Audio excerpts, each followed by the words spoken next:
Magandang buhay mga suki. Ito ngayon ang aking recipe. Ayan, isda. Bandang tiyan po, hindi na sinama yung buntot at ulo. Simulan na natin mga suki. Maglalagay na tayo ng gata ng nyog. Dahil malamig ang panahon, masarap kumain ngayon ng ginataan. Ayan. Maglalagay na tayo ng mga sangkap mga suki. Ilagay na natin ang bawang. Ayan.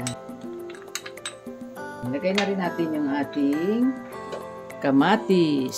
Ayan. Ilagay na rin natin siya ng paminta.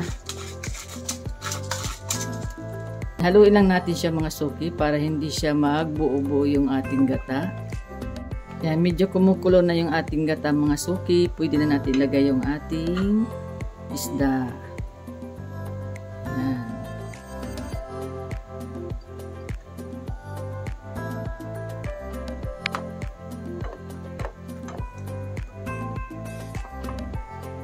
Kailangan hindi magbuo-buo yung gata natin. Ayan, malapit na siya maluto mga suki. Oh. Sarap po. Ito yung isda na paborito ko. Malaman po siya. Tsaka malambot lang. Ayan. Lagyan na tayo mga suki ng calamansi extract. Ayan. Lagyan natin siya. Kasi masarap sa ginataan kapag may calamansi. Ayan. Lagyan natin siya ng 4 na piraso lang. Ayan, pigaan natin siya ng 4 na piraso lang. Ayan. Sarap po. Grabe mga suki, oh. Nagmamantika na siya, oh. Ayan, luto na siya mga suki, oh. Grabe. Ayan, nakikita niyo mga suki, oh. Oh, ayan. Grabe, oh. Sarap, oh.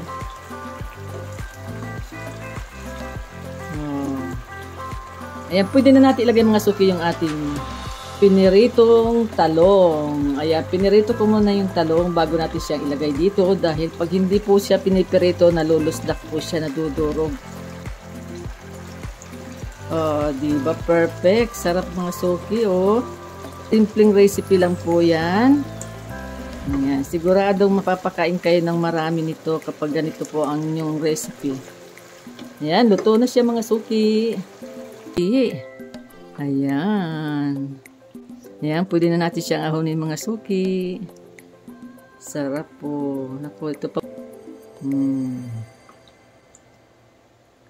Ayan. Ito na yung ating talong. Lagay natin dyan sa tabi. Ayan. Diyan ang sabaw. Ito na mga suki ang aking vlog for today. Ang aming masarap na ulam, ang ginataang isda with fried talong. Maraming salamat po sa lahat ng mga nanood. God bless po. Bye-bye. Ingat po kayo. Kainan na po tayo.